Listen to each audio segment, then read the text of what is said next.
Good morning, everyone. It's early. It's early in the morning. Everyone is still asleep in the van. I like this time. It's their holiday, obviously, as well. So I was going to say they're slugger beds, but they stay in bed till about 11 o'clock. But it's holiday.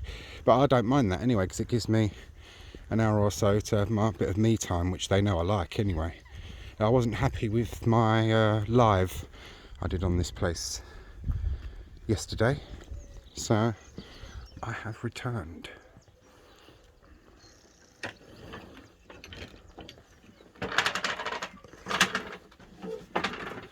This is Rye. Very old-fashioned lich gate. Look, this is Rye Harbour Church, everyone, and this lich gate and the tablet in the church were erected in honour of the men from this parish who served in the Great War, 1914-1918. Because obviously until the Second World War, the First World War wasn't called the First World War, it was called the Great War. Yeah, these are the men's names.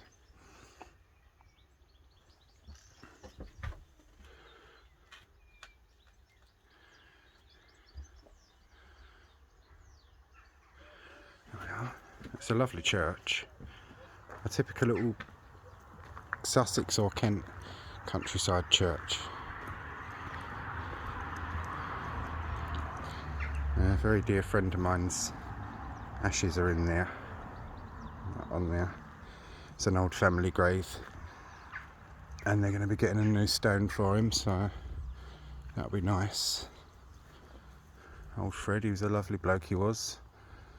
A very strong Kent accent, or Sussex accent. He wouldn't thank me for saying Kentish accent. Full of gnats here. It's a lovely church. And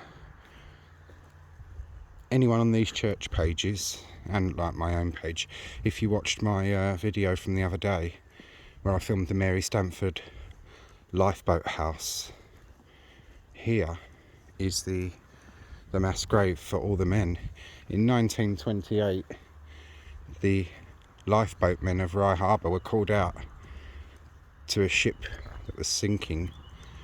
Unfortunately, in the meantime, well, fortunately for the ship, but fortunately kind of thing, that ship was saved by another ship, and they sent a message to try and get to these men to tell them not to come out, but it was a very bad storm, and a gun thing was fired to try and bring them back, but they didn't hear it.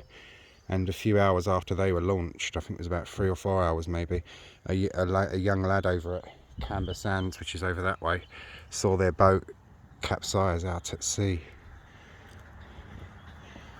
It's got to the memory of the 17 brave men, the crew of the Mary Stanford Lifeboat, who perished in a heavy gale while gallantly responding to the call for help from the SS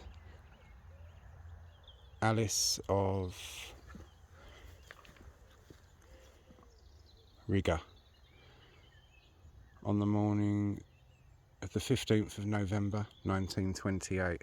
So a freezing cold morning that would have been, and they were all men of this parish, and we're going to see each and every one of their names.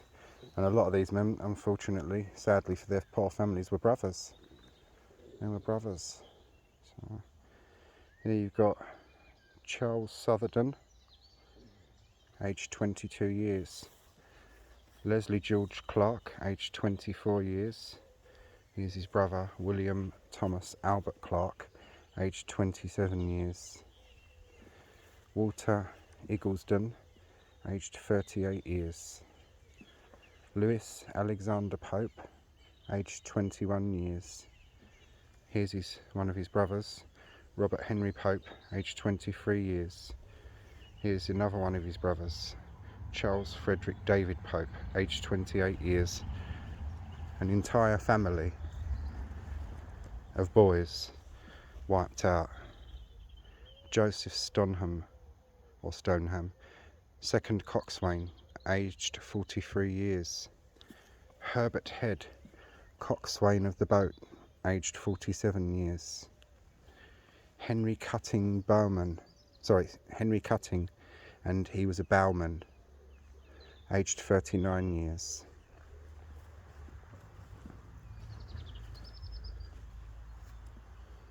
John Stanley Head, aged 17 years.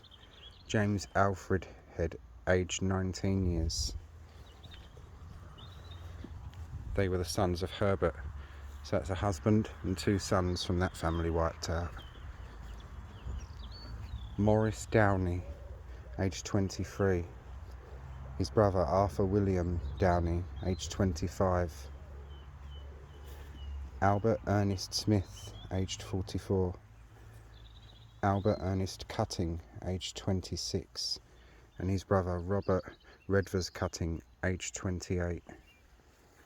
And you can see here that this is a Cutting family grave that's pretty well looked after. I spoke to someone earlier and I was allowed to film this one, but not any of the modern ones, which is fair enough because it's in living memory and stuff. So yeah, the family's Cutting, Head, they're all buried near their loved ones. Pope. Such a sad tragedy, it really was.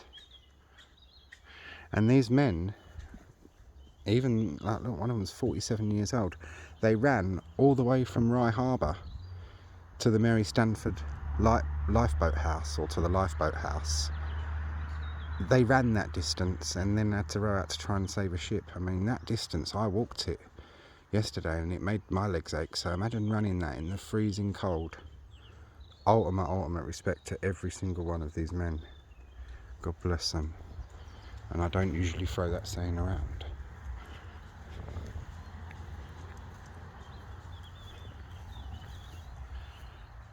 Around here is just the back of the church. I have of course taken my hat off and tucked it into my bag strap, which is what I always do. It's a force of habit, you see, when something my nan drummed into me. Whenever I go indoors, but particularly into a church or a cemetery, I just take my hat off just by force of habit. Hiya. Gotcha. You alright? Yeah.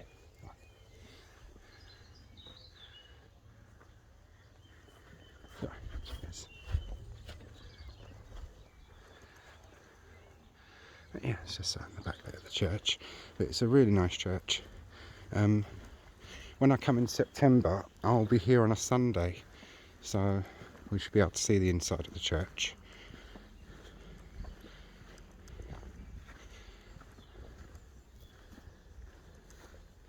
And how's that for a door handle? That is very heavy and very weighty. And there's birds nesting up in that bell tower there.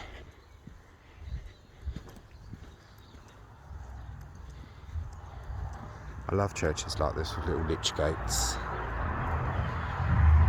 Fred and Marge is still with us, thank goodness. We'll be having dinner with them on Thursday, Marge and her son Brian. I've been asked not to mention the family surname, but we stayed on their land and camped on their land a good few times and became good friends. And she used to bring us out roast dinners and stuff like that. It was lovely people. And their house, although it wasn't dirty or unkempt or anything like that, it was like a time warp. You stepped back into it and it was very, very old in there, and it sort of stayed still in time, but nice. It was so cosy. And that's Fred there. A very, very good man he was. Always cheerful and jolly, like you would expect a Sussex jolly farmer to be, but yeah, sounds a bit of a cliche, doesn't it? But that's what he was.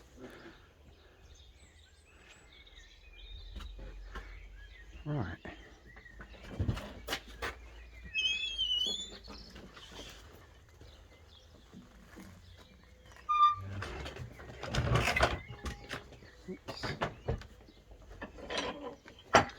that is so sheep don't get in there nowadays. But in the old days they would have let the sheep in to graze the churchyard to keep the grass down. And that's the vicarage over there, which is, yep, there we are. Sun's coming up now, much better than it was. It's a little bit brisk. Alright everyone, I'll get to the end of the path and give you more of a view of the church. Hear the birds. This is what I like about that time of the morning. This time of the morning, sorry. Oh, what a precious moment.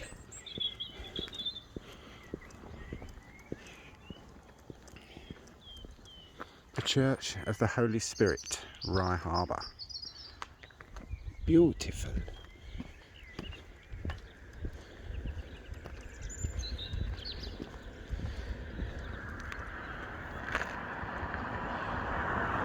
It's a fairly longish walk from here to the camp. I was going to get the bus yesterday morning, but it would have been ages for the bus, so I walked it, and then my friends just picked me up here when they were ready. But I'm not sure what we're up to today and where we're going, so we shall see.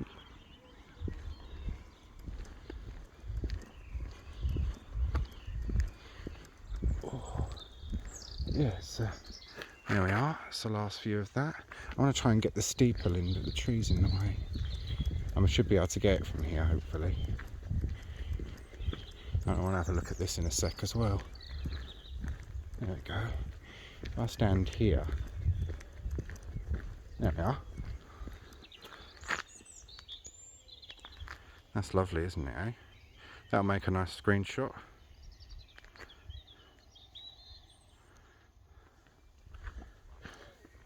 It's very quiet. This road's quite busy in the daytime, because it's a busy area, because you've got the nature reserve up there, the holiday park. This buoy is a third-class spherical airway marker placed 2 miles off Rye by Alresford Wharf in 1971. The buoy marks the safe anchoring position for vessels arriving with timber and aggregates awaiting the high tide. It was replaced by a more modern buoy by Trinity House in 2005. The buoy has been refurbished by... Oh, that's one with a boat. Rastrum, that's the fisherman going out. Rastrum Limited, and is a reminder of the continuing importance of shipping into the port of Rye that has been a stimulus for development of the town for over 800 years. Interestingly enough, my dad in the 70s worked on making some of these things, buoys that had to be airtight. I think they were used as buoys, and they had to be airtight. Yeah, there we are. Okie dokie everyone. Hope you all enjoyed that. If you did, please give it a like and a share. And I'll see you all in the next video. Take care all. Wish you all well.